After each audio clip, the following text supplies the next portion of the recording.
Vuelta con mucho más de Primera Página, continuando conversando con Elsie Rosales, profesora de Ciencias Jurídicas de la Universidad Central de Venezuela, doctora en Ciencias Jurídicas también de esta casa de estudios. Profesora, del segmento anterior dejamos pendiente, la Asamblea Nacional ha aprobado un acuerdo por unanimidad, tanto la bancada oficialista como la bancada opositora, respaldando las peticiones y las acciones que ejecuta el gobierno nacional en defensa del territorio Esequibo. Sin embargo, a pesar de este apoyo que han manifestado incluso voces opositoras, la mayoría de ellas, se reclama también lo que algunos denominan la inacción del gobierno chavista, de tanto el presidente fallecido, presidente Hugo Chávez, como el actual presidente Nicolás Maduro. Los acusan de haber tenido inacción en el reclamo por el Esequibo por muchos años. ¿Qué ha pasado en este momento? ¿Hubo inacción? ¿Hubo un cambio de estrategia? Bueno, ante todo, notemos el significado de este acuerdo en la Asamblea Nacional. Se trata entonces de un tema de Estado. La ratificación de que esto es un tema de Estado, que además Venezuela ha sido sumamente constante en esta visión a lo largo de más de este siglo de la controversia territorial. Eso colocarlo sobre el tapete. La Constitución de la República actual, además, es enfática en todos estos términos que tienen que ver con los principios del derecho internacional sobre la paz, el respeto mutuo, la soberanía, la cooperación, la integración, todos estos elementos combinados con una vigencia del Acuerdo de Ginebra durante todos estos años que da lugar a que efectivamente haya habido permanente sostenimiento de las negociaciones dentro de ese marco jurídico. ¿Qué quiero decir con esto? Y eso es lo importante de poder compartir estas ideas acá y de poder de alguna manera disipar confusiones.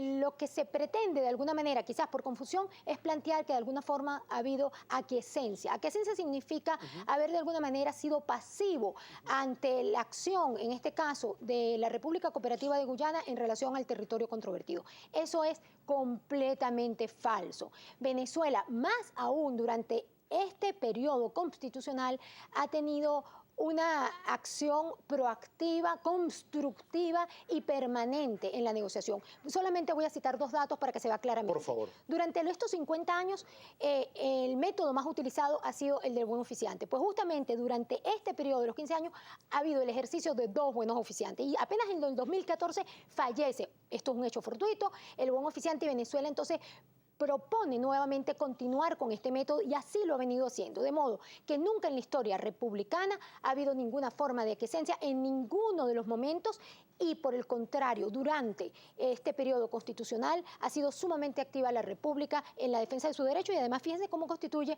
un tema de unidad en el mejor sentido por la comprensión que da lugar al surgimiento de esta comisión que se designa. Noten ustedes cómo entonces hay participación de diversos poderes públicos, incluso de la oposición, de modo que sea una visión de Estado para el Estado y para todos los venezolanos. Profesora, ¿qué le parece si nosotros pasamos en este momento a consultar la opinión de nuestra audiencia que nos han hecho llegar a través de nuestra cuenta en Twitter, @primerapágina? Steninf Olivares está lista para presentarlos. Steninf.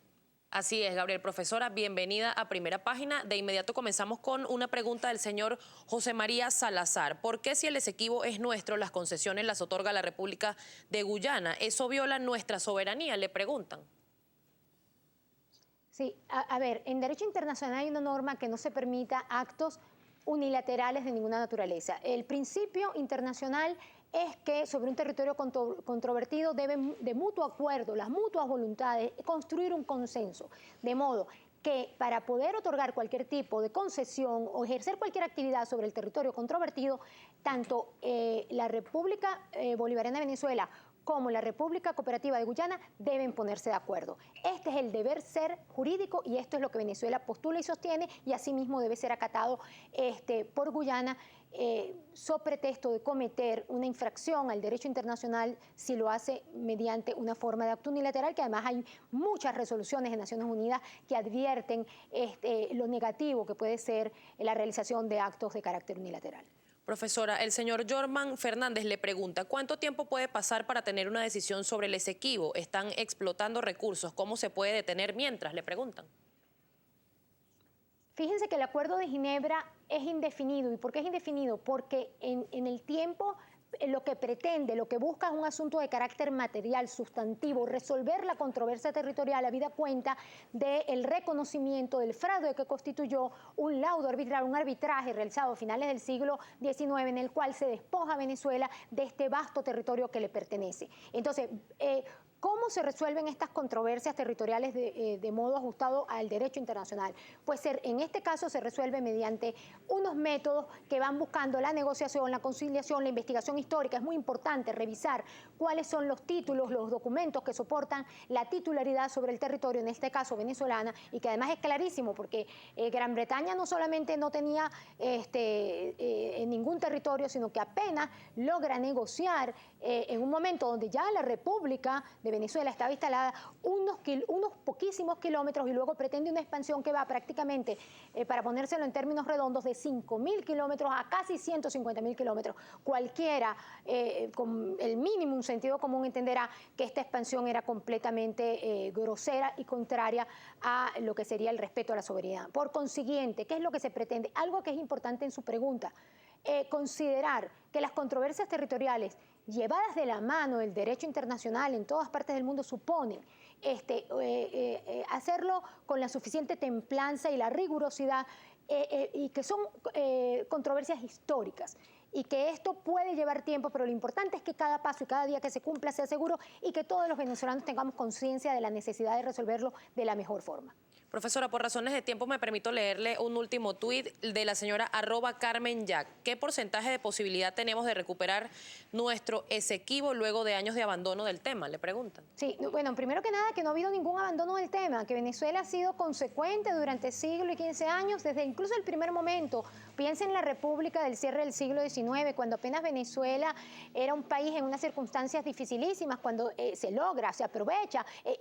Gran Bretaña del siglo XIX era un imperio, el imperio más poderoso, logra de esta manera este fraude contra la República, pero durante todo este tiempo, sin embargo, Venezuela con mucha dignidad y dentro del marco constitucional ha venido planteando la controversia territorial al extremo de alcanzar ese momento magnífico que es el Acuerdo de Ginebra, logrado dentro del marco de Naciones Unidas en los años 60, y de ahí para acá se ha venido abundando en las negociaciones, de modo que no hay ningún abandono, ha habido más bien un trabajo dentro de la diplomacia de paz, dentro de la legalidad internacional y dentro de un marco preciso que da unos métodos que permiten llegar a una controversia donde definitivamente Venezuela va a recuperar por el camino del derecho y de la manera constante que lo ha venido siendo, y sobre todo con la conciencia y participación consciente, libre y soberana de todos y cada uno de nosotros, recuperar este vasto territorio que le pertenece. Nos quedan pocos segundos para despedir la entrevista, profesora Rosales, y yo no lo quiero hacer sin antes pulsar su opinión, porque